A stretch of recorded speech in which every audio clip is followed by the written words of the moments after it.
Hello there, and welcome to Sweet Child of Time. It's a podcast where we introduce a sweet child to the Amazon series, The Wheel of Time. I'm your host, Steve Barnes. We're listening to Richmond, Virginia's Dead Panda. This is Jive Time Redux. Very heavy, very bass-heavy rockin' tune. This is available on Bandcamp right now. Check them out on Instagram and check out their description, the show notes. I got some links right there for them. Thank you very much, Dead Panda, for sending that in. They're on Swamp Records. They're on Swamp Records along with Titanosaur. And a little guy named Steve Barnes and his band Intravoid has subscribed. Or not subscribed, but I've tried to submit my music to Swamp Records as well. And I got the thumbs down because I'm an instrumental act. I need vocals. That's what the dude told me. Get some vocals, come back to me. So I know 3 vocalists, one of which was here with me right now, so we may talk about that. I'm going to introduce my co-host. His name is James McCullum. You might know him as Marshland Monster, or you might know him as a host of many podcasts. He hosts Shuffling the Deck, which is one that I listen to on the reg with Sean Marciniak. But I got one of them here. He's James. I see you, James. I see you as well today, sir. It's insane that, or not insane, someone recently said, hey, is Jay or Marshland Monster going to go on such and such record label? And I was like, whoa, no one's ever said that to me about anything. I'm open to the idea of going on a label. Why not? I mean, Swamp Records has like all the acts I like. Obviously, Dead Panda and Titanosaurs, who turned my eyes to Swamp. But then as soon as I looked up, you know, the bands they have on there. I'm going to adjust my mic here. Adjusted. I had it set too low, so I was all cramped. But yeah, they like bands with vocals. That's what I hear a lot from when I submit my music. Is like, you know, we prefer, but they get tons of instrumental acts. Mm-hmm. Guys like me who are in their bedroom playing music but too shy to sing. So, you know, Heather is definitely a strong singer nowadays. I know a strong rapper who I'm looking at right now. Hi. And another fella that will not be named who I'm going to strong arm into singing a couple songs for me. You got to just do it Julie Ruin style. And what is Julie Ruin style? That was, oh my God, why can I not? The Bikini Kill, the lead singer of Bikini Kill. Oh, yes, okay. Holy shit. I like her, that documentary, The Punk Singer, is fantastic, and that is based off from not the Julie Ruin, I believe it's just Julie Ruin. That was an album she did before going on to like do a lot of other stuff. I think was right after Bikini Kill, and Ad Rock, her husband, was like, hey, here's a sampler, and she just spent a bunch of time in the apartment just looping stuff, and it is such an amazing album, but all it is just loops, her playing guitar, like basic drum machinery, and ooh, baby, that's what you should do. Just you're not trying to like sing perfectly like you're some opera singer, just like what you need to get out there, baby. I'm already singing backup and Rebecca Crow. Heather and myself have learned 3 Chevelle songs, and Chevelle does a lot of harmonizing vocals. So I'm singing the basic stuff. I've got a high-pitched voice, same voice you're hearing right now, basically in singing form. And then Heather does all like the flourishes and the harmonizing with me, and it's working out pretty good. So I'm getting more comfortable behind the microphone myself. See, this is what I say to backup singers.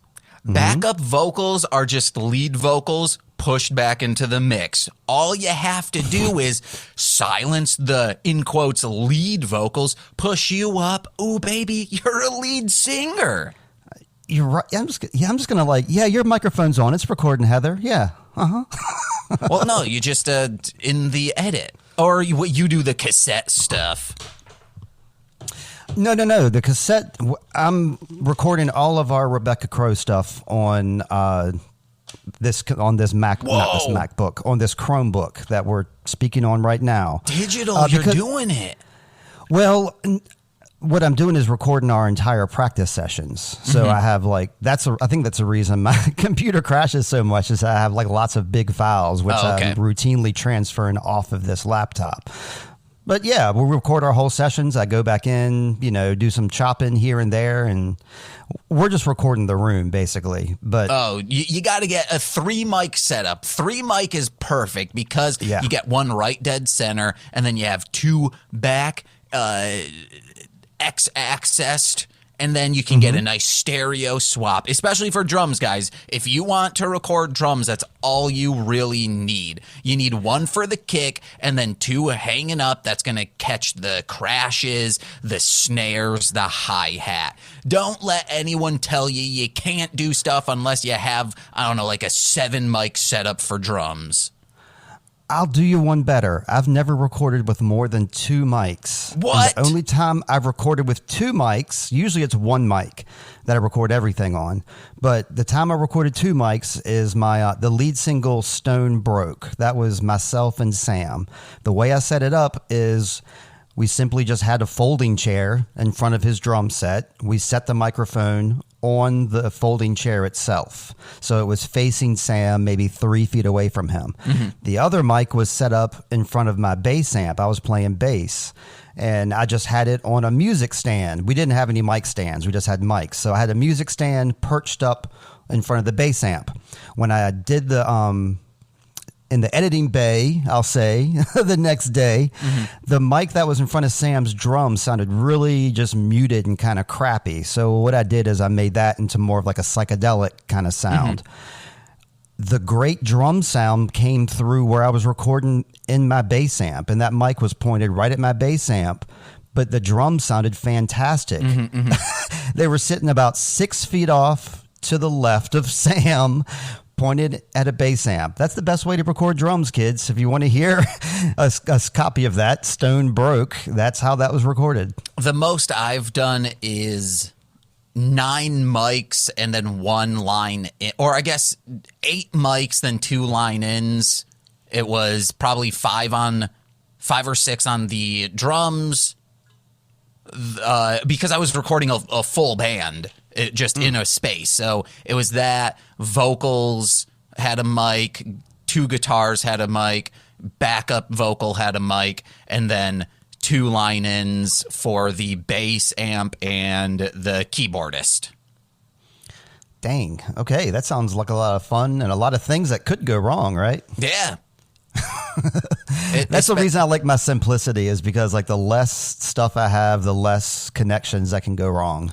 They're never going to hear this, but the bassist was one of the most needy people I have ever recorded, because like I was recording a 4-song EP for them. How much do you think I was recording it for? A 4-song EP? $200. $40. So he was like, I can't hear myself in my, I can't hear the bass. I'm like, yeah, because you're in a fucking room full of people right now. That's why you can't hear the goddamn bass. If you mean as the record was happening, right? Yes. And like he had headphones on, and I was like, I'm going to crank you up as much as I can, but if you still can't hear. Also, I think he came to the record with just like earbuds, and it's like, yeah, man, that's on you, dude. Yeah, that bassist, 2 thumbs down. He's a good bassist, but way too needy and like, oh, I don't think you're doing this correctly. But yeah, there was a time where before I moved to Chicago, I wanted that full band experience. So I was recording bands for I said $40 will get you 4 tracks. Because I just needed the experience. Guess what? I've never used that experience in Chicago, but at least I know how to do it. Sure. And it was very fun. Yeah, most of the stuff I do for free. So, I mean, if somebody paid me $40 every time we recorded a podcast or every time I did band practice, I'd be a very rich man. Some people, besides the band that is now Flex a Decibel, I recorded their first demo. And right afterwards, they were like, hey, man, we appreciate what you're doing, but you need to charge more. I was like, okay, all right. The other 2 bands took advantage of that because they kept like coming back over. Or there was one band that they didn't have amps. They just like plugged into a PA just raw and wanted that me can to work sometimes. But they wanted me to record that and then put on effects. And at the time I had a terrible computer. So it was very, put on the effects, bake it in, render it, and then, take the effects off because it's now baked in. Yeah, that was complicated, and I wish I could still keep doing it. You should be. Sounds like you should be charging $40 an hour, not $40 for a 4-track session. But hey, guys, if you want your podcast edited, or maybe you got some songs that you need mixed, hey, send them over to me. I still charge dangerously low. I charge minimum wage, which is $15 an hour in Chicago. That is fantastic rates for any studio time. You know that's true. Sure. sweetchildoftimepod@gmail.com. Send them our way. I'll get them to James. Hey, I'd appreciate it. Or if you do rap songs, I think I just charge like flat rate $30 to $40. Depending on how much you listeners didn't know we were peddling our wares right at the head of this episode. Yeah. But we're going to stop talking about recording, and we're going to get into what I consider my favorite subject. What's up? We're going to get into recording the show. We're going to get out of recording and into some books. But we're recording the conversation. That's what I was saying. We're going to stop talking about recording and just get to recording. Imagination can take you to where you want to be. Right on, here we go. And our first segment is, we already said it, books. Check them out. So, books. Check them out. Read about stars and cars, play electric guitars, or cops that work hard, patrolling the boulevard, the heavyweight champ and his craziest bout. Books. Check them out. Books. Check them out. At your library. James, I've only been reading The Knife of Dreams. I haven't cracked any other book this past week. So all I'm going to say from my book segment is I've been enjoying the hell out of Knife of Dreams. I'm at the very end of this book. I keep checking ahead of my chapters, and I'm like, I know it's got to be wrapping up here. And it's like, oh, I got 1.5 more chapters to go. Even so, every time I crack this book open, a sentence will jump out at me. And this one, what jumped out at me for whatever reason is let's just say he's like an officer of an army, and he has this drink called calf, and it's obviously coffee is what they're describing. Mm-hmm. And this is like a foreign thing to their world. Like they've never discovered this coffee calf before. So the general was talking about how he was enjoying his calf, and then like when there was no calf, what he was basically describing in the subtext was symptoms of withdrawal, of caffeine withdrawal. And it was very subtle, but it was definitely there. And I just love picking up things like that. So yeah, read The Wheel of Time. That's why you're listening to this podcast. How about you, James? You been reading anything? I have been super busy this week with editing, music, and just podcasts. Like a friend that I've mixed, I think, everything he's ever put out, sent me some stuff after a lengthy hiatus, so I had to get to that. And yeah, I've just been doing that, been very depressed, and yeah. Same here. I've been very depressed as well. It's been like a really downer of the last few weeks. And I guess I have been reading a lot. I've been reading a lot of news stories about Ukraine, obviously. Mm-hmm. So I think if you want to count that as reading, I've been reading an awful lot, keeping up with that. But yeah, it's been a tough week for everybody, James. Yeah. Did you enjoy watching The Wheel of Time anyway? I sure did. This episode was dope. Absolutely. Did you watch the whole episode for our last episode? Did you watch the whole episode for our last podcast and then rewatch it for this one? Or did you half and half it? I half and halved it because I just didn't. So my days start, in quotes, start when Nicole wakes up. If I wake up before her, I can do like busy work and such, but I can't like eat or really progress with my day until she wakes up, because we Right. eat together, we watch Good Mythical Morning together, and then because she wakes up at 9 my time, I only have like 2 hours to like do the other stuff. Yeah, that makes sense. Sure. I have to also shower, use the restroom if needed, and then watch this show within that span of time. I will tell you that after, me and Heather have been together for decades now, and that's not our modus operandi anymore. We don't wait for one another to like start our days whatsoever. Like I'll sometimes wake up and last year, like during the pandemic, she was woodworking the whole time. So hell no, she would not be waiting for me. She would get up and get out there. She's, building crap and building our deck and all kinds of stuff. I'll tell you this. If Nicole somehow wakes up before me, she's not waiting for shit. She goes. So it's you. You're the one who's like, yeah, I'm gonna wait for Nicole before. I hear that. I used to be the same way too, and like I guess it took me decades to get out of it, I suppose. I also, because when she wakes up, I'm already very hungry, so I will have got her coffee already ready to just pour and then put creamer in for her. I make her breakfast every single morning and fill up like her water bottle, just get everything that she just needs to put the things on the plate, pour the coffee, and then sit down. Yeah, that sounds like exactly what I do with Charlotte, not with Heather.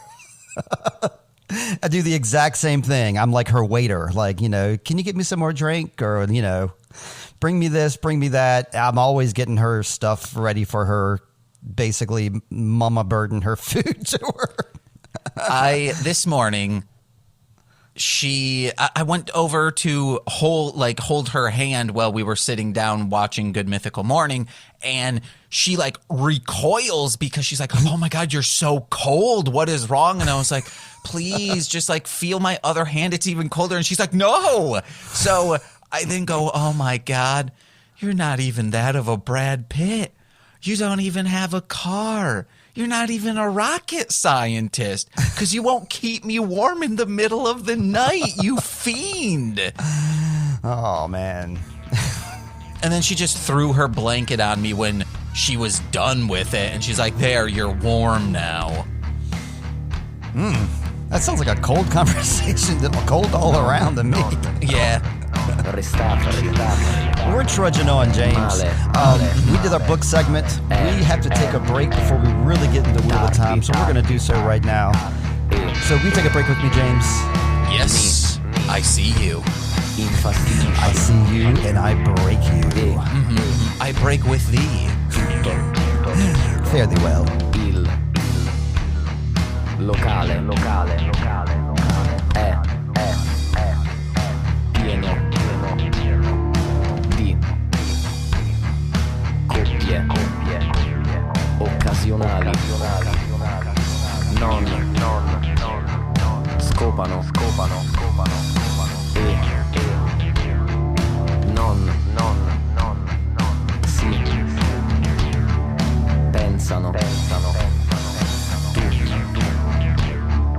non scopi quindi non pensi mi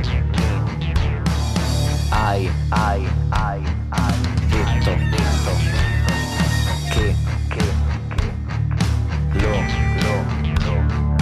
sai che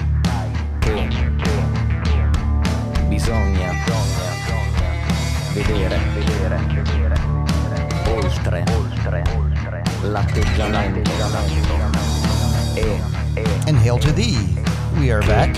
I'm here with James. Hello, James. Hello. We were listening to Teg Band just now, Tony's experimental group. They are from Santa Maria Coppola Vetere in southern Italy, Campania. That must be why I like these guys, because I'm of mostly Italian stock myself. This group was founded about 3 years ago by the famous Tony. Tony's the guy I talked to on Instagram here. That song was called La Strienga. I don't know what that means. It comes off of the album Per l'amor del cielo. I do know what that means. That means Inferno. And that is available on all digital platforms. Please check my show notes to check out TEG Group, Tony's experimental group. James, you actually heard some of that time, yes? Yeah, we make the joke that I can hear them because I can't. But now I can hear them. You play it. You're playing it on the speakers. And this is the highest compliment I can give someone in a band. Or one of the highest. I would love to sample that. Rad, yeah. See, what you just heard there, too, what we heard of Striega there, is just they're an experimental band, so their sound ranges all over the place. They have like 4 different singers, many different styles. They span, and they only have 1 album out, but I have like 2 songs in my stoner playlist and 2 songs in my sleepy time playlist, and their style is just all over the place. It's great. Some of my friends or some of my fans, after I say highest compliment I can give, I'd love to sample that, they'll say, hey James, haven't you sampled every single song off from Avril Lavigne's Under My Skin? To which I'll say, yeah, absolutely. Also, let's go. But, that's also a high compliment to her. Her new album is good. Avril Lavigne's? Yeah. Let me rephrase that. Her new album is terrible. It is not. What are you talking about? Oh, those it's first. Oh.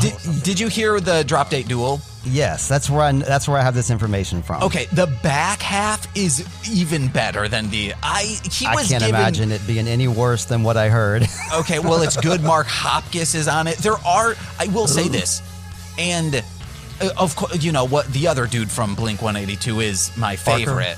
Yeah, Travis Barker. No, the other guy, the former member, Mark Tom Hoppus Hopkins. and No, Tom DeLonge. DeLonge. Here you go. Oh man, he slaps, man. Boxcar Racer, that's my shit, guys. So there is a weird thing, and I only call this out because clearly it was done for budgetary, or maybe because it was recorded during the pandemic. You don't want to be in the studio that long.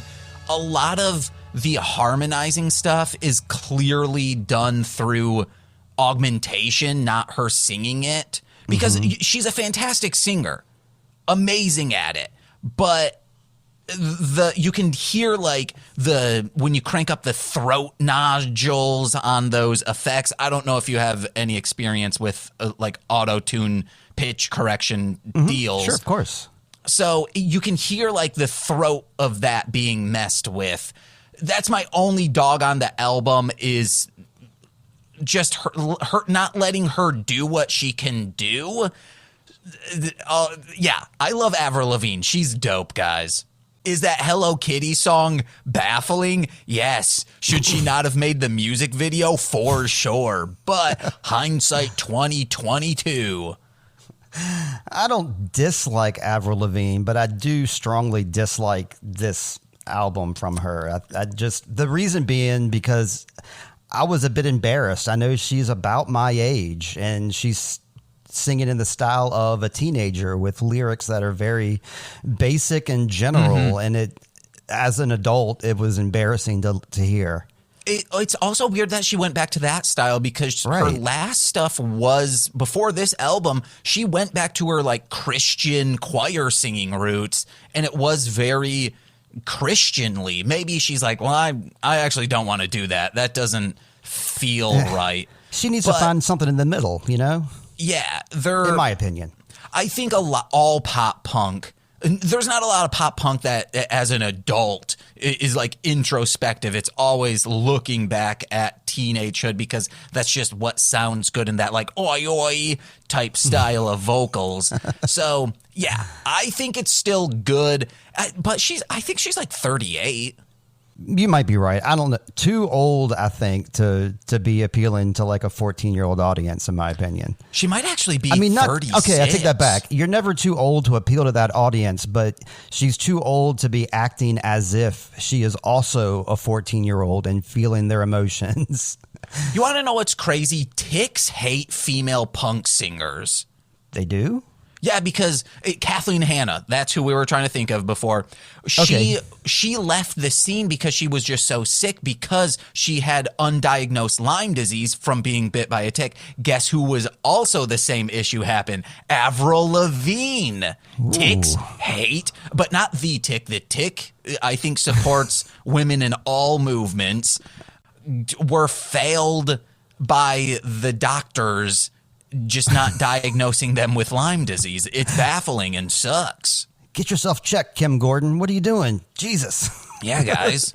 Portlandia, get on it. Let's get on some Wheel of Time here, fella. Chill.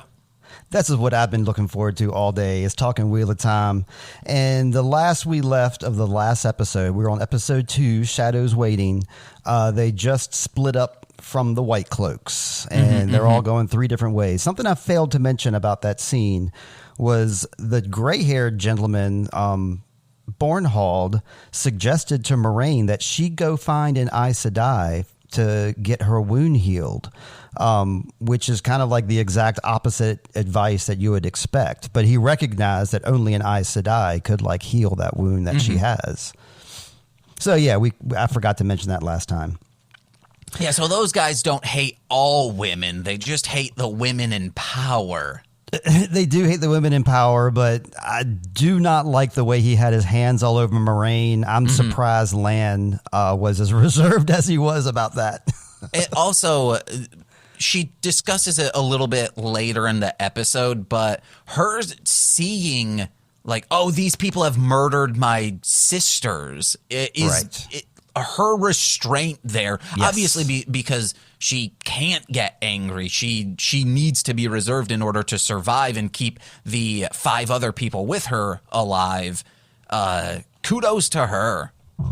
You rarely will see her or any other Aes Sedai like lose their cool, so to speak. That's like supposed to be one of their dominant traits, is that they're calm and reserved in all situations. And we find out what happens when they don't. Yeah, you don't want to find out. Well, we do find out because she starts talking about it in this very next scene. So yeah, they're riding off, and she reminds Egwene that, you know, that everything I said was true, that it just may not be the truth that you think you hear, but everything I said to those men were true. We're riding through some ruins here, and we're hearing some cool music, and then Matt's so enamored by the music that he decides to sing a song too. They do like the classic, you know, the music in this show and the song they sing here is like classic metal, in my opinion, where it's all minor chords. It's generally half steps and, you know, kind of mournful in a way. That's the song they sing here. Any thoughts before I go into this? No, I just have a lot of thoughts when you do get into it. Okay. This is a Steve kind of scene where someone starts talking and then they tell a story. That's all I need for this Wheel of Time show. They could have just filmed it with people riding on horses and sitting around tables and just talking. I would have been completely happy with that show. She tells a story of Manetheren, which is the song they just sang about, and they don't even realize what they're singing. To them, it's just a song, whatever. But she's like, yeah, that song's about Manetheren. That's where you guys are from. That Manetheren became the 2 rivers. King Aemon asks for help. Help did not come. They had evil forces upon them. Sounds kind of familiar when they say like a whole bunch of evil forces were overtaking Manetheren, just like we saw a bunch of evil forces taking over 2 rivers. Finally, Queen Eldrine came to aid, and she just smoked the whole show up. But in doing so, she burnt herself out. So this is like a word of warning about using the one power in these women. You can harness a lot of power, but if you harness too much, you can just burn yourself right out. As we're talking, as she's telling the story, they're like zooming in a little bit on Matt's face. And like, it reminds me of like a little kid who will like tell their parents like a joke or something, just kind of like, oh, I'm singing a song. Oh, I'm doing something. And then it turns into like a 10-minute lecture afterwards. And Matt's like, God damn it. I wish I'd never even opened my mouth. Now I've got to listen to her talk about Manetheren. So I have this is one of my questions for today. Okay. Is the Wheel of Time, does that start where we started the TV show? Like, does the book series? Where does where does the book series start? Right where we are. Okay, that was my question. Kids. So, do we ever, like Silmarillion style, do we ever get stories that in detail flesh out like this war, like the past Trollop War? Oh, yes, of course. Oh, okay. Hell yeah. Yes. Because this whole thing, I'm like, yeah, this could have been a movie. You mean like the scene that she's describing? Mm-hmm. Yeah, exactly. But yeah, I would just them describing this. It's 13 days and still no help. And the fact that this ruler comes and she like knows her husband has died. And that's when she just goes all ham. I do think she shouldn't have gone full ham because some of that rage should have been directed towards the many, in quotes, allies that they helped out and said like, hey, we helped you out before, come to us. And they're like, yeah, we'll get you some soldiers in 3 days. And they just at the 10th day realized, or the 9th day maybe, nothing's coming. Yeah, I hope those other cities, which I think was one of them where they end up, she should have went around and burnt some of those leaders up a little bit and then died. Or maybe like burn up their asses just to like, give them... No. If an entire town, your entire... True. Hey, I rule over this entire area. They all died because of the gross negligence of multiple, in quotes, allies. Fuck them. Someone deserves to die there. Agreed. Yep. They all kept living. Ugh. And then who's left? These two river kids. Those are these kids that we're seeing now, and those townspeople that we saw. Like I mentioned that they were, they took up arms eventually and started fighting. Natural born fighters, man. These two rivers people can do their thing. All right, so we're still traveling on horses. We end up. They're talking about Shadar Logoth. Moraine's like, nah, we're not going there. Egwene and Rand have some more arguments. They're communicating halfway well. One of the themes of the book is miscommunication and how people do not communicate well. But we're seeing people communicating pretty well at this point. She just wants Rand not to hate her. That's that simple. And Rand's like, yeah, okay, I can do that. Everybody on this quest has their jobs. They're collecting firewood. We got Perrin out here filling up the water bottles. Every time we see Perrin, we hear wolves howling in the background. And in fact, we see some wolves hanging out with Perrin. One of them comes up and starts licking his wounds. And yes, you can, James. Before you said that, he pulls up his thing to show the scratch marks he has. Yes. And the wolves look at him. And this is what I wrote down at this point. Okay. I said, the wolves smell your open scabs. They love eating them.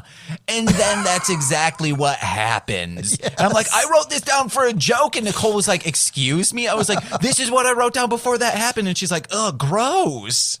You got to text me that too. I'm going to hear it in edit too. So I like that line. That's going to be a line that's going to be a lyric.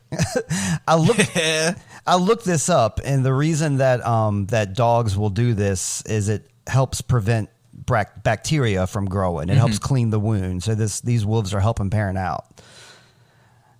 We're hanging out. He's about to become one of them. It sure as hell seems like it. We're back at the campfire. They're settling down for some sleep. And they're caught. Toothy Grin's back. They got to run off into the woods. If I was a Trolloc, this is exactly what I would envision a Trolloc being. Chasing people through the woods in the dark, running, howling. If there was like a commercial for Trollocs to like get them to like be, Recruit. enlisted, this is it. I wrote down it was all a scream because I thought, oh, this is a dream. But then dude wakes up, the warder, and he's like, oh, no, this is real. Yeah, we need to leave. Yeah, the goblins in Troll 2 love running through the woods. It's a lot of fun. I mean, it's terrible fun, especially if you're an animal and you have like a better sense of like your surroundings and what can hit you and what cannot. They got to be having a ball out there. I grew up around swamp and marshlands, and Same. I lost so many shoes. I lost so many singular shoes in the marshlands. I remember my friend. Oh man, this is something. My friend Austin Lawton had like these like brand new shoes, and was like, hey, he suggested like, hey, let's go out in the woods and like walk around. Of course, he steps down.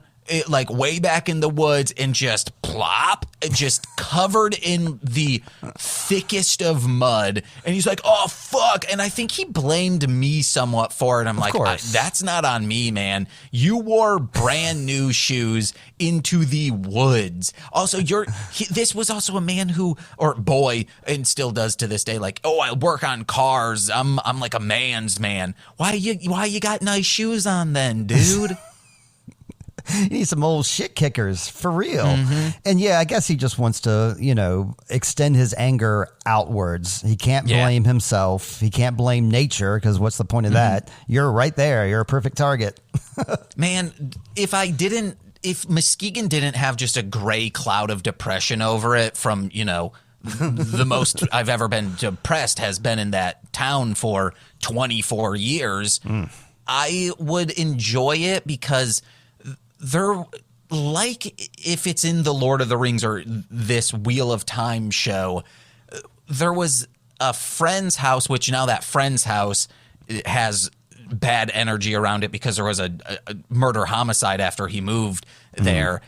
But behind that, there was this like stream brook out in the woods that like covered in moss, all this beautiful stuff. But there was this huge tree fell over it. So you could perfectly sit on it and just hear the stream all day.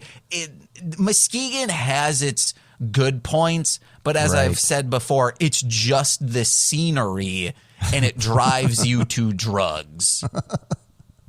I hear you. Yeah, because when you want to get some energy out and when you want to like actually do something besides meditate, you want to get some like real energy out, there's nowhere to channel that energy. So yeah, you get in trouble. Hell yeah. Yeah, or you're like my brother who's like, I don't want to get in trouble today, so I'm just going to take this catalog purchase katana into the woods and just swipe at trees for 3 hours. I think I knew your brother. You've for sure known people like him. Hell yeah. All right, well, while James's brother is hacking at the trees in the woods, the Trollocs are running through. They end up at the foot of Shadar Logoth, the Dark City. The horses don't want to go into it. The Trollocs don't want to go into it. Everybody's scared of it. I got to point out that Egwene does name her horse. She says, Bella. The horse is scared. Book readers are loving to hear this because Bella is everybody's favorite horse. It's actually Rand's horse, but Egwene is the one who ends up riding it. Just did our heart well to see Bella. And I hope that wasn't Bella that we see later on in the episode that got something happening to it. But my guess is yes. My guess is that was who pulled that thing that we'll get into. That was Matt, right? Who pulled that thing that we'll get? I don't follow. From the box, the chocolate Matt. box. Yes, Matt. So I think that was his to like signify he might have this curse over him now. That's how I'm looking into things. Wait, you're jumping ahead of me, I think. Yeah. Oh no, I am. Just I'm saying like, but because you jumped ahead. Okay, how did I jump ahead? The dead horse. Right. Okay. Yeah. So I'm saying my thought was it's his because of this reason. Oh dang! Yeah, I really have no idea whose horse it is. I don't think we find out here, but yeah, good. Let's get to that point here. First they get into this place, Shadar Logoth, and Lan tells us a little bit about this city. that it's this place ignored the outside world. Evil consumed it. It used to be called Arend Hall. Now it's known as Shadar Logoth. Shadows Waiting is the literal translation. It seems like Matt's always our truth teller here. He's the one who's like, yeah, this is the most you probably said in your entire life. But Land tells them basically, don't touch anything. That's my first note is they were touching everything. They touched the door. They touched the floor. They touched the columns. How can they avoid touching anything? My guess is the structures don't have that curse or like this evil to it. It's the things people left behind that do. I don't know. That makes total sense. I mean, especially based on, what happens later. But first, before we get there, we're just seeing how cool this city is. Totally cool. Can I comment on that? Yeah. This is awesome. I'd love to see behind the scenes of what was real, like when do the buildings stop, what was actual set, because obviously some of it's digital workings. But what's up? I believe you have that. If you go to the this episode and go down to extras and behind the scenes, you can. Oh hell yeah! I'm gonna check that out. Yeah, please do check it out. We're gonna be talking about those like later on, but it was fantastic. And the scene where Egwene and Rand are holding hands and looking at the clouds, I mean, fantastic. That was one of my favorite moments.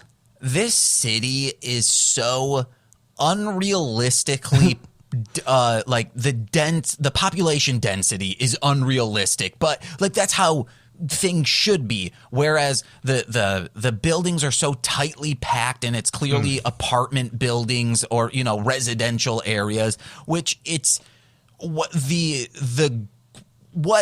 after the GI Bill stuff of World War II and the baby boomer stuff happened, where it's like, hey, instead of just making all these ticky-tacky hillside boxes that all look the same, we should have just been making apartment buildings that look just the same. And, hindsight 2022, the homelessness and all of that could have been solved because people wouldn't have been like, I need this single plot of land to raise 3 people. That's correct. All right, so we got Rand and Egwene buddying up. We got Matt and Perrin buddying up. You can tell Matt loves Perrin. He gives Perrin this knife that Layla made for him. They share a great moment together. Perrin lets him know that the girls are being looked out for. Didn't have any other notes about that. Did you? Not about that, but when Rand and Egwene, yes, when they were looking over the city, I was like, Rand, take claim of the city, be its lordship, revitalize, repopulate it. Kind of like, I haven't seen it yet, so don't spoil anything, even though the internet seems to have spoiled the fun of it. Texas Chainsaw Massacre, when they go into that abandoned town and they're like, yeah, man, let's make this cool again. I was like, I don't think it ever was, guys. There's a serial killer here. There's a mass murderer is what we should. There's a maniac here. There's a maniac in this city, too. We find out. They all lay down and go to sleep. Matt wanders off at some point. He gets woken up, chases a shadow, finds this knife we're talking about, a very noisy knife. And you're exactly right. We're not sure what woke the city up. It could be one of two things. It seems very likely that it's the knife that causes the city to wake up because, we're warned not to touch anything. Matt obviously touches this thing. Shit happens. Or it could just be their presence in the city and, they waited until everybody fell asleep. Yeah. But more than likely it was the knife because it was like the shadow led Matt directly to that knife. We see a horse disintegrate. Please don't be Bella. Please don't be Bella. And you were going to say something when we got to this point. My thoughts on him pulling the knife in a town that is completely covered in grime and soot. if you see anything where it's like, oh, the sword's covered in that same soot, but wow, glistening in the no light of darkness is this ruby. Like, it looks like it was just shined. Yeah, I'm going to pick this up. Don't. Clearly it's evil. Unless you're playing a video game, then yes, pick up that ruby because that's what you're supposed to do to get to the next level. Maybe. If it's an emerald, yes, or a diamond, hey, but a ruby seems a little nefarious. I'm gesturing to you like I am a politician with like a pen in his hand. Yes. And I apologize. It is very Bill Clinton-like, actually, with the thumb there. I don't really have much else to say about the end of the scene. It's a lot of action and running around where they're trying to get away from these shadows. Because I don't have a lot to say about it, I'm going to take this opportunity to take one last break. When we come back, we're going to wrap up, listen to one last song. We'll be right back, James. Is that okay with you, James? Yeah. I need your permission to do this. Do I have your consent? You have it, baby. Thanks, babe.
And we're back.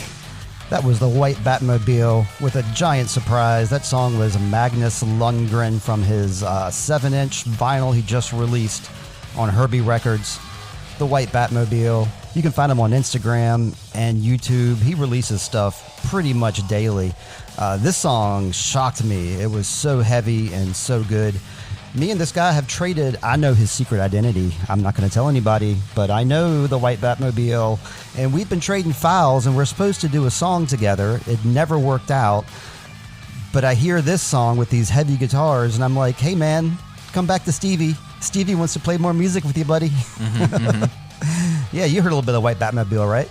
Yeah, again, sampleable. Now, I've never submitted to Herbie Records, but I have submitted to Herbie Fully Loaded Records. Hell yes, and why not? That was the one with Logan, right? Lohan, yeah. Lohan, hell yeah. There might have been a Logan in there. All right, we're back with some Wheel of Time. We're pretty much right at the end here. They're escaping Shadar Logoth. Got some close calls. They're jumping in water. They're floating on logs. Most importantly, though, Lan and Moraine get found by one Nynaeve, it appears, with a knife to their throat. So I'll pause right there because that's the end of our episode, literally. But yeah, any thoughts, James? Loved this. I'm glad she's back. Again, you asked me, is she one of the main characters? And I was like, I didn't know what to say because I didn't want to say no. I didn't want to say yes. But, you know, she comes and goes. So this is Nynaeve for you. I was positive she would be back in every episode because she's, you know, on the title sequence, her name's listed. Right. So she has to. Yeah, she's third in the title sequence, correct. So, and I like that it's this and not, oh, we flash to her and she's imprisoned, because that would have been dumb. I guess a couple notes I have here is again with Matt, with his, this is gonna be a Matt love fest, I guess. When Rand says we can't leave without them, and Matt says, "Well, I'm pretty sure we can." Where Rand takes things super literally, and Matt kind of sees the gray of things. And when he came to like hunch down beside Perrin, when he walks through a room, he just kind of has like a Matt swagger about them that, it just can't be topped. Do you love Matt as much as I do, or is it just me? I definitely like him, probably tied for second out of the core four. So who's your number one? Nani, she's cool. And then Matt and other dude, and then Rand. You want to know what? Even though they're tied for second, Rand's still fourth. Well, wait, you said four, but including Nynaeve, that means there's five of them. Two women, three guys. I meant Egwene. Okay, so let's back up then. Tell me your number one through your number five. At this point, well, I don't know Nani at all, so okay. Number five then, by default. Yeah. No. Number four by default. Or technically number three. So it would be Egwene, the two dudes at number two. Number three is Nani. And then at number four's empty space. And then number five is Rand. Might I suggest another podcast for you, James? There's a long-running podcast about the Wheel of Time called Everybody Hates Rand. And it's about exactly this. It's just a podcast where they hate Rand, and they've been doing it for years. Now, see, an entire show dedicated to hate, I'm not down for. That's why I couldn't listen much, yeah. Like everybody hates Raymond, and then you do a Everybody Loves Raymond podcast. That's just a good turn of phrase. Right. Yeah, I agree. That's why I'm not a regular listener of that show, because I much more listen to people talk about what they love than listen to people talk about what they hate. Unless they're like, oh man, I love to hate him. I wish I could fuck him hard. Like things like that. Again, this boy has come of age, so I don't know if I can say that or not. Well, we have all of our notes here. I'm going to tell you my order. Like as of right now in this show, Matt obviously is my favorite. Yeah. This is just based on the show. This is not based on the books, because I've never considered Matt a favorite character in the books, but in the show, absolutely. Right now, I'd say Matt. I'd say number two would be Nynaeve. Number three would be Perrin. Number four would be Egwene. Number five would be Rand. I'm sorry, Ooh. Rand. I mean, I see the good in Rand. I understand he's not a bad guy at all, but yeah, he hasn't proved himself as quite as cool and easygoing and interesting as the rest of these characters. Nah, man, Rand sucks. 2 thumbs down. He was cool in the first episode. In this second one, he's just falls flat nonstop. Like, I thought Matt was going to be what he is now. Right. Oh, yeah. Matt does make a point at one point that I wrote down and just kind of blazed past it. When he and Perrin are talking, Matt says, obviously none of this crap is my fault. And they kind of chuckle a little bit. And then, of course, we see what happens with the knife afterwards. Oh, yeah. So I think the show is making you question, like, how much of this is Matt's fault? It casts a little bit of shade on all these characters. And I think they do a pretty good job of doing that. And my guess is the sword or dagger thing has to come back into play, because she says, hey, you've doomed us all, and she can't tell lies. She knows something's up. Yep. But maybe she was saying, hey, they're dead in there. And if one of them's the dragon boy or girl, dragon kid, Dragonoid. Yeah. That's a phrase I've learned recently that I like to stick with, is Dragonoid. All right. Well, I think we've plugged all our bands sufficiently. I sure hope I did. Please check the show notes and check out our 3 bands today. We had Teg Band, we had Dead Panda, we had the White Batmobile. I'm going to get into our plugs. So I'm going to let you go first, James. What you got for us today?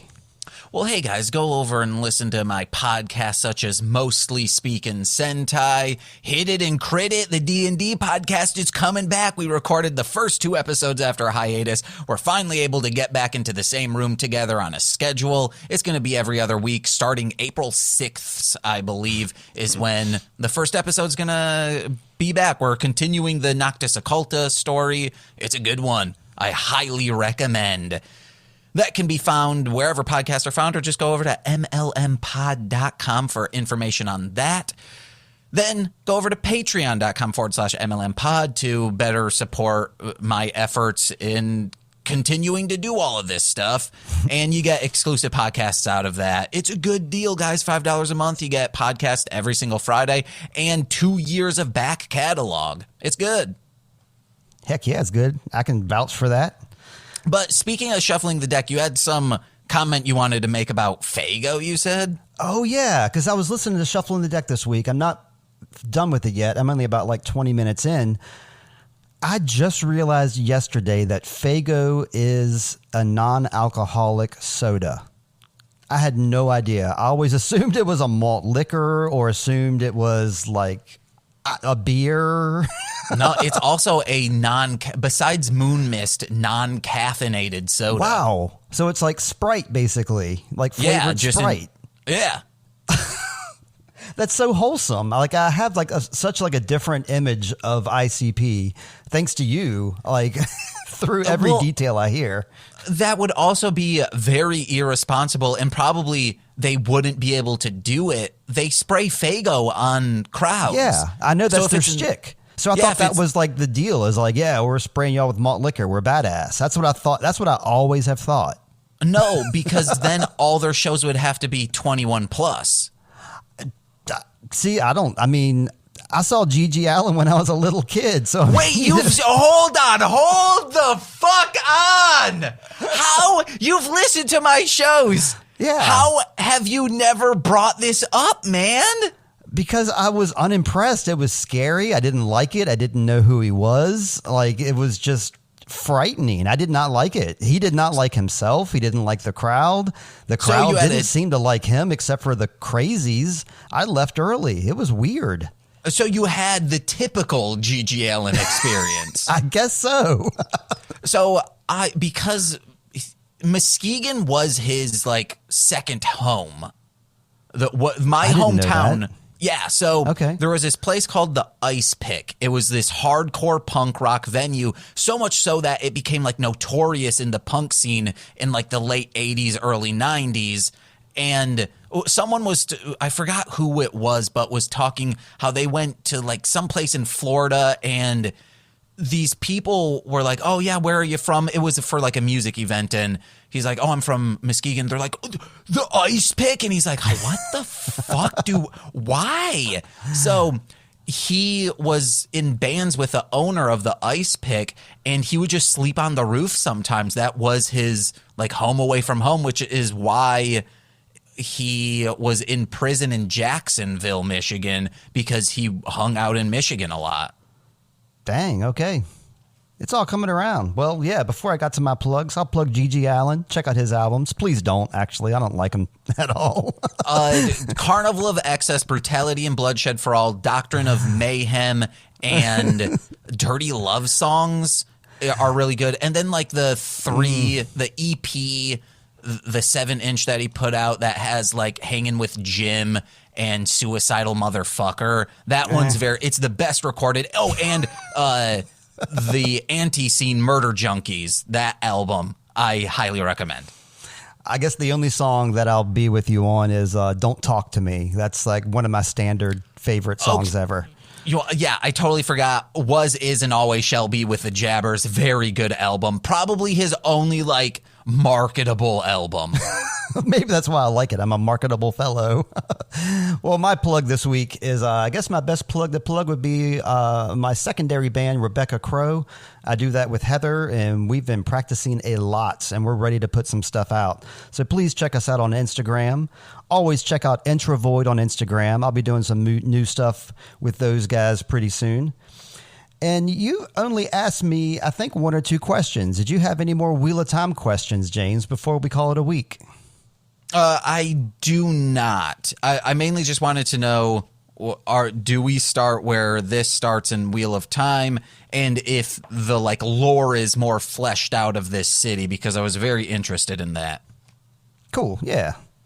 Well, that leaves you one more question, and we'll just leave that hanging in the air like a pregnant pause. And everybody else in the Wheel of Time universe, I hope you all find water and shade. And James McCullum, may you always find water and shade. And may you always find water to shade as well. Actually, we should be saying water and shade. Bye-bye from us waterheads and all our waters. No, water, man. Exactly, yeah. No, you keep saying water. Water, like, that guy. Land, exactly. Land, Yeah. the water, the water. Yeah, there we go. From me and James, goodbye from Sweet Child of Time. Bye.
L'atteggiamento e